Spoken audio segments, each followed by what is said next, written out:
Donc, bonjour les filles. Bonjour.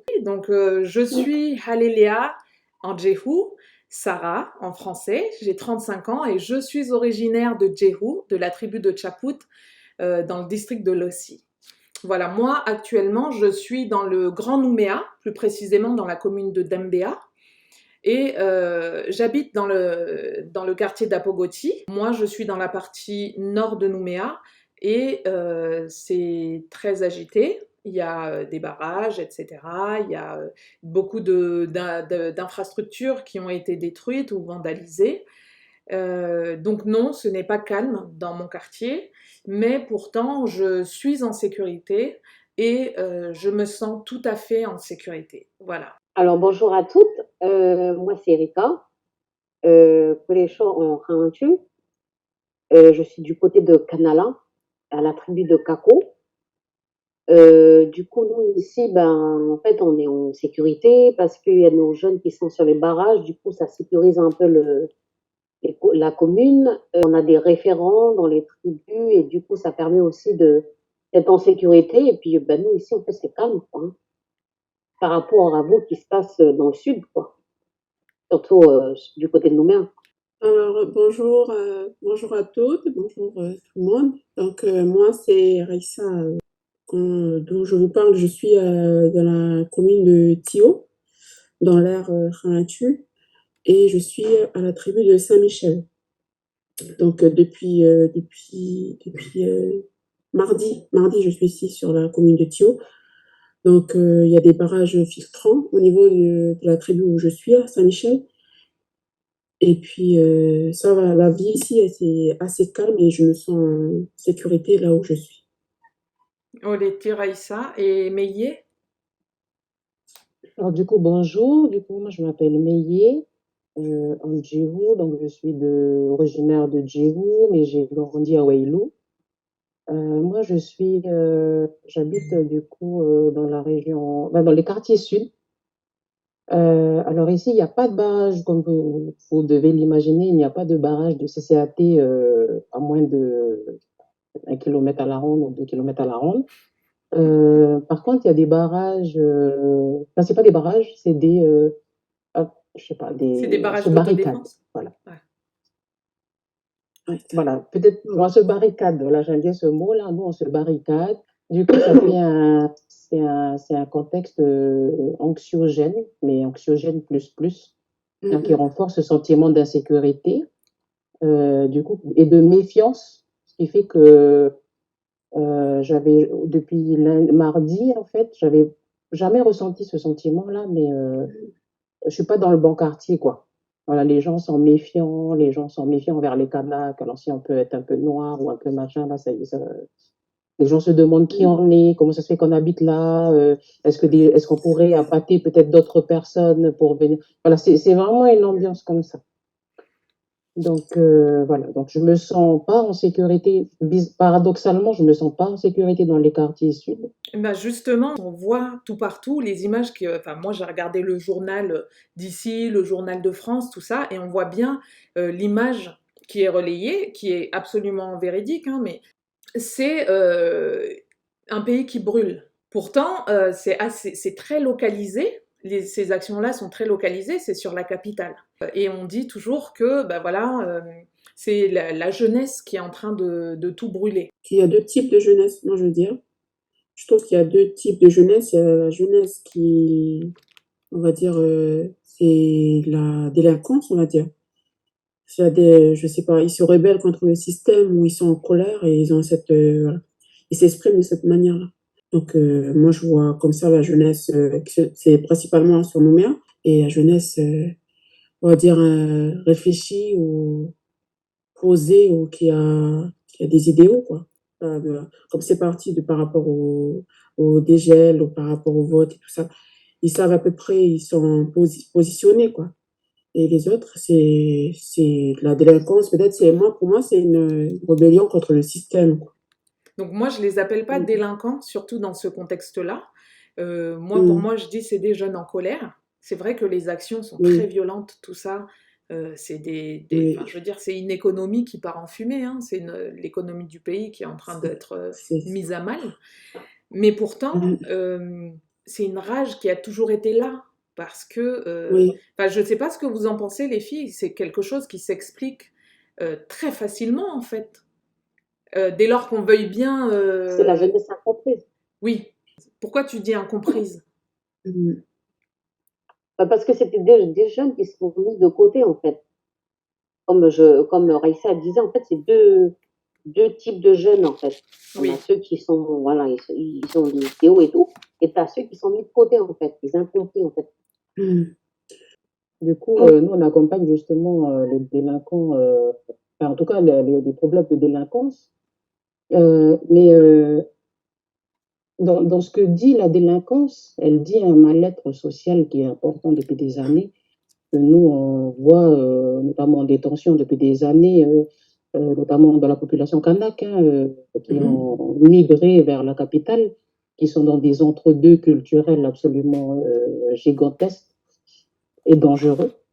Mais voilà, c'est le résultat d'un échec d'une politique sociale quand on dit qu'on va habiter ensemble, quand on dit qu'on va arriver à faire mixer des populations un peu côte à côte, alors qu'il y en a qui touchent 600 000 balles à côté, et puis il y en a qui vont toucher les allocations à 300 mètres. On va pas pouvoir faire maintenir la marmite comme ça. Bah, bien Donc oui, sûr. en fait, il y a plein de... Sur un barrage, déjà, moi, je différencie deux types de personnes. Il y a les personnes qui sont là pour vraiment faire enfin, pour la cause, quoi, comme tu disais, Raïssa, tout oui, à l'heure. Il y a les mecs qui sont en bas parce qu'ils disent, OK, pour le dégel électrique, enfin, faut pas que le dégel il passe, on va voir, voilà. Et puis ensuite, comment, les directives de la CCAT, qui ont déjà prouvé par ailleurs dans d'autres, enfin, dans les dernières grosses Manifestation. manifestations qu'il y a eu, qu'on pouvait effectivement gérer des milliers de personnes dans le calme sans casser quelque chose et tout ça. Bon, maintenant, là, ça éclate, ça éclate. Donc, du coup, enfin, le deuxième typage à côté, sur les barrages, c'est cette jeunesse qui laisse exprimer, du coup, à travers des exactions délinquantes, leur entre-deux. Ce que je voulais ajouter sur ce que tu dis, Meillet, c'est que oui, quand tu dis on produit des délinquants, c'est que oui, c'est des jeunes. Donc moi, je suis enseignante, je suis avec ces jeunes tout le mm, temps. Et dans l'établissement où je suis, il y a beaucoup de jeunes qui arrivent des quartiers populaires, donc on va dire des quartiers défavorisés. Alors, il faut déjà qu'on explique d'où ils sortent. C'est des jeunes qui habitent dans des quartiers où l'architecture des bâtiments, c'est des espaces, comment on va dire, qui sont oppressants. Il y a déjà ça en plus. Ils ont souvent, tu vois, très souvent, ils ont une apparence que tout le monde perçoit comme une menace. Déjà à la base, tous les jours dans la société, tu vois, ils c'est sont ça. déjà perçus comme une menace, c'est-à-dire que n'importe où ils vont aller, eh ben, on va leur faire sentir qu'ils ne sont pas les bienvenus. Donc, Mm, dans une société où on te fait sentir partout où tu vas, dans le moindre magasin où tu vas, on t'épie comme si tu étais un animal et qu'on ait peur que tu mordes, tu vois, c'est normal que lorsqu'on est exclu chaque jour, eh ben, on ne va pas avoir des actions qui sont favorables à l'épanouissement de cette société. C'est évident. Et donc, du coup, moi, je c'est suis ça. d'accord avec toi. On produit de la délinquance, c'est-à-dire que tous les jours, quand on tend pas la main, quand on dit pas bonjour, avant même qu'ils disent bonjour, hein, on les regarde de travers Mm, et on Mhm. c'est les ça. regarde avec méfiance. Tu vois, alors qu'on vit avec eux tous les jours. Je suis au lycée avec certains d'entre eux tous les jours et enfin, je veux dire, ils ont juste besoin qu'on soit humain. C'est compliqué. Et puis, j'excuse pas la violence, mais elle est tellement Mm. compréhensible. Et les gens que ça surprend aujourd'hui, enfin, vous pensez quoi des gens que ça surprend aujourd'hui? Je rigole, moi. Je rigole, je veux pas. C'est-à-dire qu'on fait rien de bon et puis après on fait les étonnés. Ça fait longtemps qu'on sait que ça va péter en fait. Mm. On sait très À bien que. l'aise. Euh, En fait, à force de stigmatiser aussi les jeunes délinquants, ils ne savent plus rien faire d'autre que d'être délinquants. C'est ça qui est dangereux. C'est que en fait, Oui, quand on a intégré qu'on était délinquant, on ne s'imagine pas faire autre chose. Euh, pour revenir à mon sentiment d'insécurité tout à l'heure, que je disais par rapport à mon quartier, j'ai commencé à ressentir ce truc voilà, d'insécurité, de rejet, qu'on me regardait un petit peu bizarrement. Et je me suis mise à la place des personnes voilà, qu'on qualifie de délinquants.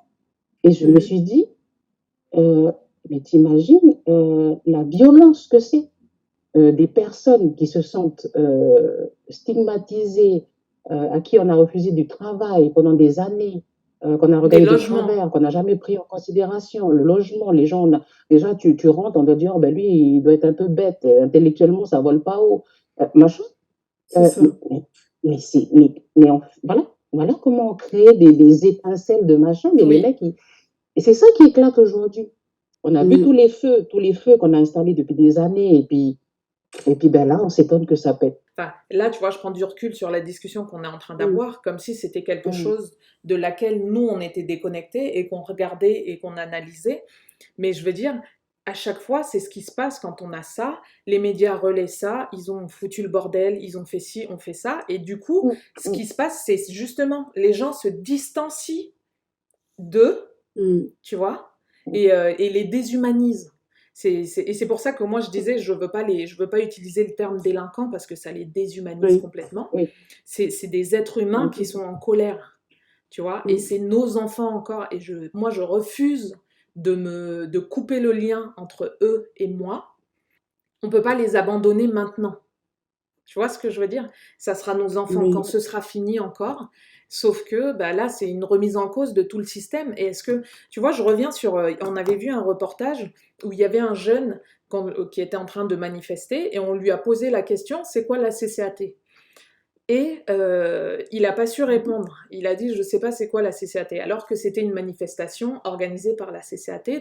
Mais c'est très représentatif. Moi, j'ai adoré cette séquence parce que ça montrait bien que pour cette question en particulier, celle du dégel du corps électoral, mais pour ce jeune-là qui disait, je ne sais pas c'est quoi la CCAT, il n'est pas forcément là pour de la politique. Vous voyez ce que je veux dire? Et si on revient à la base des choses, c'est devenu une lutte identitaire.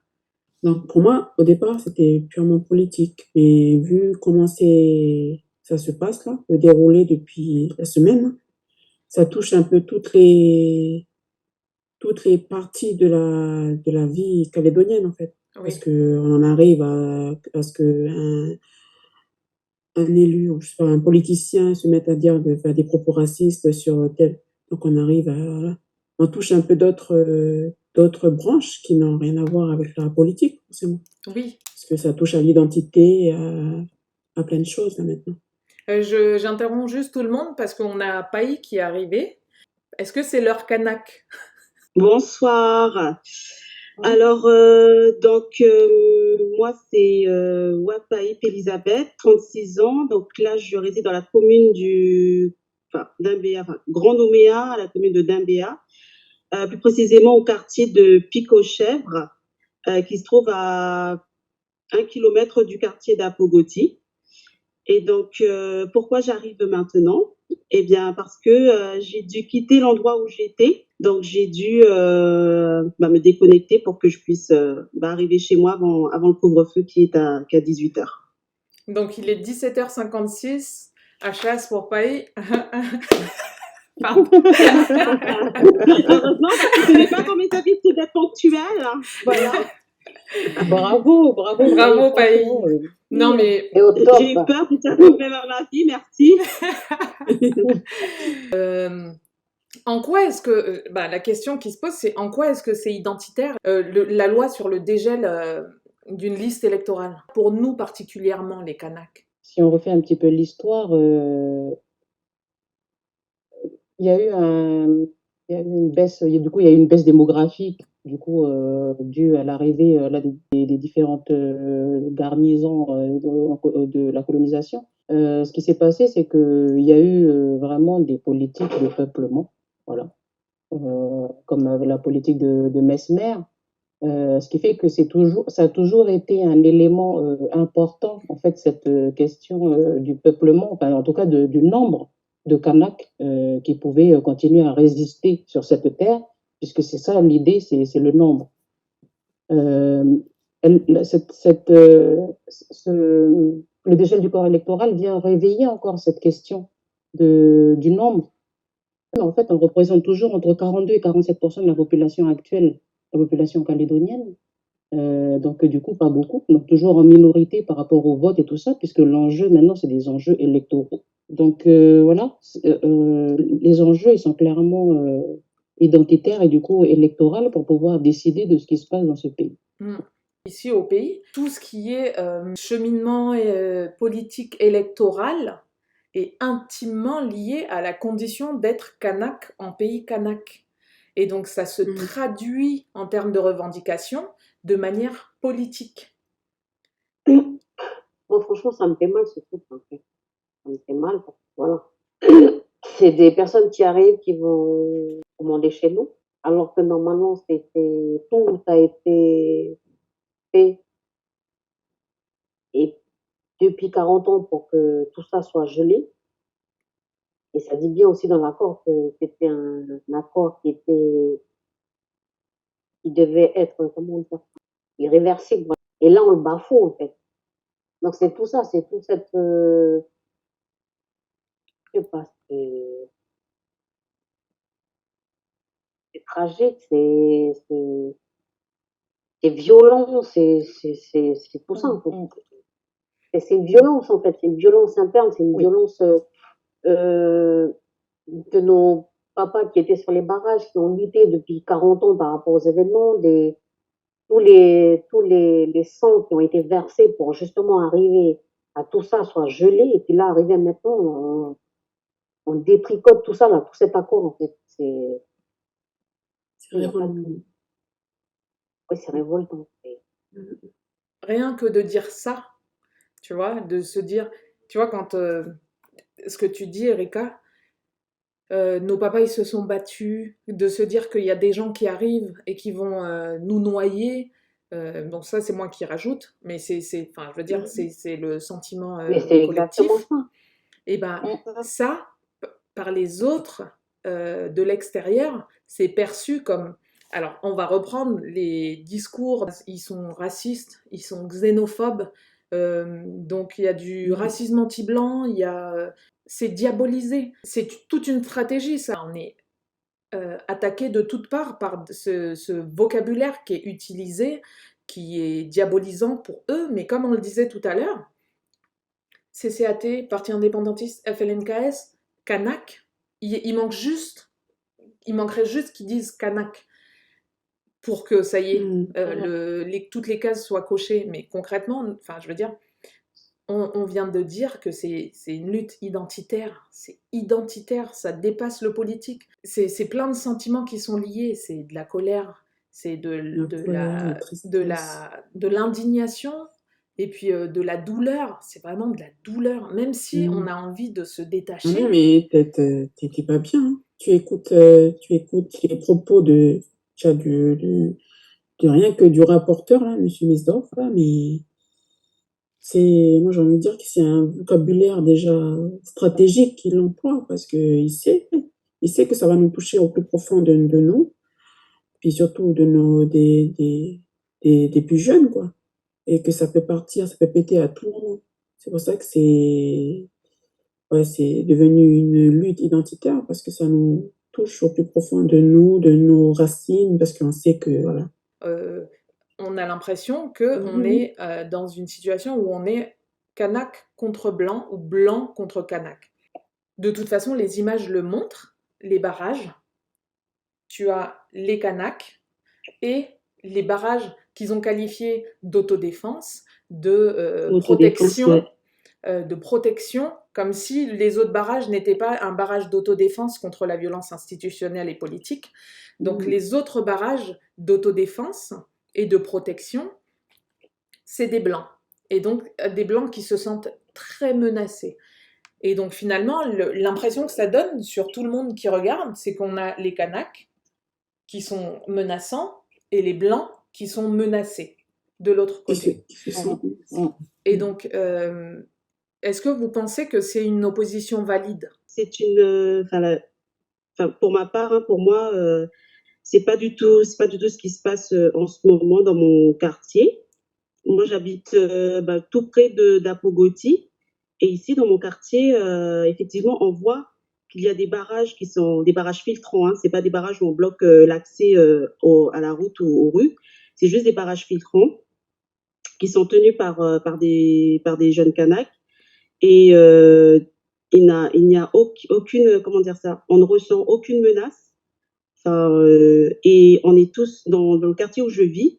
Il y a toutes sortes de communautés et on vit bien ensemble, même à l'heure actuelle, on vit bien ensemble. Pas plus tard qu'hier matin, j'ai mon voisin qui est javanais qui a fait la queue à la boulangerie pendant 5 heures, qui a pensé à nous apporter du pain chaud. On a le voisin d'à côté qui est venu avec des courses. On se partage, on se dit bonjour. Enfin, on continue à se respecter. Et on a un voisin, moi je suis entourée d'un voisin qui est blanc, l'autre voisin qui est oreille, l'autre qui est wallisien. Et on continue ce vivre ensemble là. Et ces personnes-là me disent qu'ils comprennent très bien le combat pour lequel notre peuple kanak est en train de vivre. Et il n'y a pas du tout on va dire ça, de clivage, comment dire, comme tu dis, tu vois, qu'il y a les blancs contre les Kanaks. Enfin, moi, je le ressens pas, en tout cas, dans mon quartier, où c'est un quartier chaud, en tout cas. Il n'y a pas du tout cette philosophie-là, quoi. Non, du coup, par exemple, dans mon quartier, dans les quartiers sud, je pense que même si nous, on l'avait pas pensé comme ça, parce que je réfléchis toujours dans ce sens-là, c'est comme ça qu'eux le perçoivent. Et c'est ça qui est encore plus dangereux pour moi, parce qu'en fait, les gens, ils se sentent vraiment menacés. Donc, en fait, les médias voudraient que les gens pensent comme ça. Et voilà, il y a des interventions, je regardais encore une intervention ce matin de Madame Baquez qui disait on a tué quelqu'un au barrage de Carlagomène, c'est un mec de la CCAT indépendantiste, donc attention, si vous arrivez, voilà, l'idée c'est ça, si vous allez arriver dans un barrage, vous allez vous faire tuer par des indépendantistes de la CCAT. On rajoute toujours CCAT, comme ça on est sûr que c'est bien la CCAT. Tu vois, oui, en fait, ils font tout passer par la peur. Mais ici, il n'y a pas de fond, en fait. Donc, en fait, les gens, ils arrivent, on regarde un petit peu, on se pose. Nous, on veut que quand on passe, quand je dis nous, on a que ceux qui habitent ici. Nous, on veut aller boire un verre tranquillement, on veut faire les sunsets. On veut pas qu'on nous gêne dans un truc. Il faut les prendre par la peur. Et ils y arrivent très, très bien. Moi, je le confirme, là, au jour d'aujourd'hui. Voilà, ils attendent ce que le HCR dit, ils attendent d'être sauvés par l'armée. À chaque fois que les militaires sortaient, depuis qu'on les voit arriver, depuis mardi, mercredi, les gens applaudissent. C'est ça, donc en fait, venez nous sauver, quoi. C'est Oui. sauver le soldat Ryan, c'est ça. C'est Voilà. trop ça, c'est trop ça.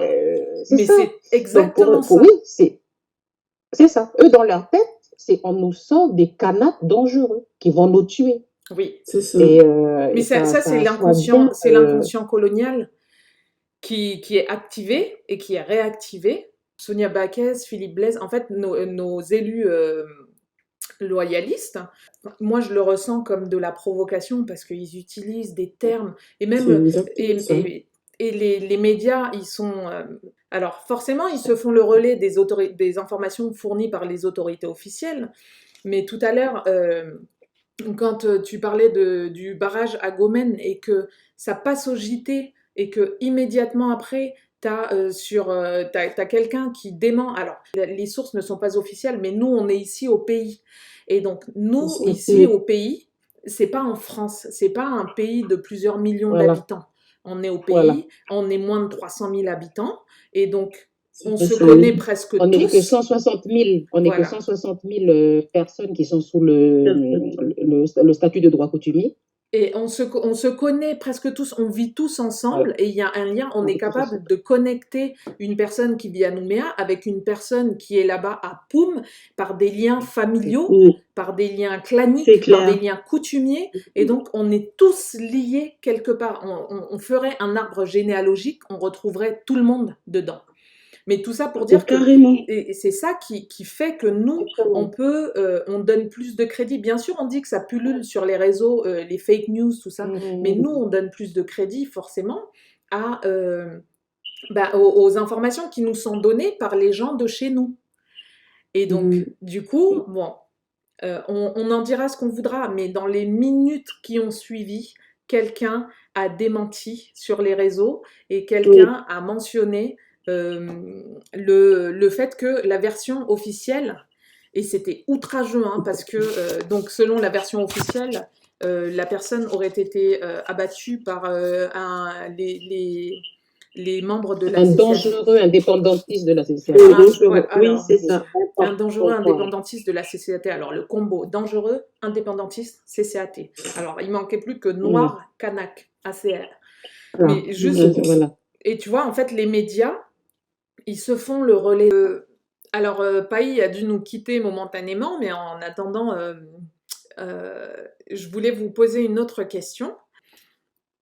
Mais en ce qui concerne les élus indépendantistes, est-ce que c'est quelque chose, c'est un message qui vous convient? Il n'y avait aucune incitation à quoi que ce soit.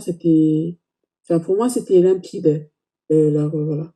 Mais depuis les soulèvements qu'il y a eu là, depuis cette semaine, la semaine qui est passée, moi, j'ai l'impression qu'ils sont, enfin, là, ils sont éteints, ils sont pas là, ils sont quasi absents.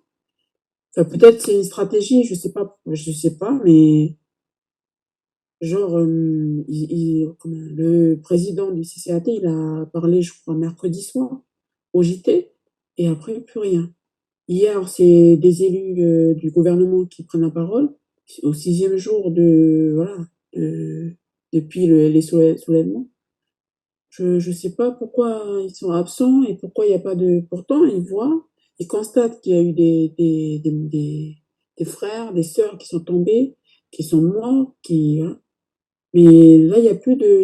Je trouve qu'il y a absence de message de bienveillance. Ils se rendent pas compte de toute la mouvance qu'il y a eu de la part des jeunes, de la population du nord aux îles. Il y a eu quand même. Voilà, les marches qui ont été faites à Nouméa, c'était relayé partout, c'était bondé, il y avait du monde et tout ça. Et d'un coup, ben, là, pour moi, ils vont se retrouver avec une incompréhension de la part de nous, parce qu'on ne les voit pas, on ne les entend pas, alors qu'on a un besoin, surtout cette jeunesse-là qui se révolte. C'est ça. Au tout début, par rapport aux marches et tout, il y avait plein de discours et tout, et puis là, on les entend pas. Comme Raissa disait, est-ce que c'est des stratégies ou est-ce qu'il y a des choses qui se passent dans l'ombre ou c'est On peut se est-ce que poser la question, oui. on se pose plein de questions en fait, où sont-ils? Et mais c'est ça, ils sont absents là, par rapport au fait qui se passe en ce moment là.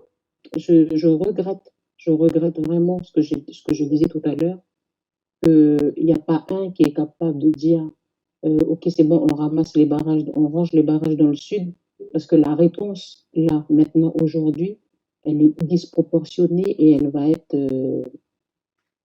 malheureuse. Parce que le discours, c'est un peu non, on continue la mobilisation, faites attention à vous, on reste calme. Ok, ok.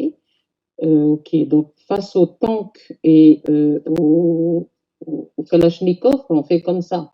Notamment l'opération Victor, hein, parce que là, ils n'ont pas sorti de nom, mais c'est l'opération qui a été déployée en 88 dans la grotte de Goussana, ça s'appelait l'opération Victor, c'était une opération militaire. Là, c'est une opération, personne ne dit son nom. Et je ne comprends pas pourquoi un politique indépendantiste, en plus qui sont plus vieux que nous, jamais n'ose dire ça. Alors on laisse les Baquets et compagnie dire que ne comprend pas pourquoi on hiérarchise les peuples, pourquoi il y a un racisme anti-blanc, que nous on veut que les blancs ils partent d'ici, machin. Par contre, nous on n'est pas capable de sortir des phrases aussi, quoi. On a l'impression Mais je sais pas pourquoi ils parlent pas en fait. Oui, je suis d'accord, parce que on a l'impression qu'il y a eu on a mobilisé tout le monde. On a mobilisé. Là, ça a pété. Et d'un coup, bah, on a l'impression d'un abandon, en fait, hein, de la population. Voilà. On ne sait pas trop, donc on ne sait pas. Donc là, c'était un bichou. Il s'en sort tout seul. C'est ça. Mais tout le reste, ils sont partis. Du coup, la question maintenant, c'est, ils sont partis pour faire quoi? Mm. Ils sont partis au nom de la CCAT, ils sont partis au nom de l'UC, ils sont partis au nom du Ça. FLNKS à moitié ou au tiers. Euh, c'est le flou artistique, là, des stratégies, Mm. Et des nous, la stratégies population, on se en retrouve amont. complètement paumés, quoi. Ouais, ils n'auraient pas pu anticiper tout ça. C'était clair, non?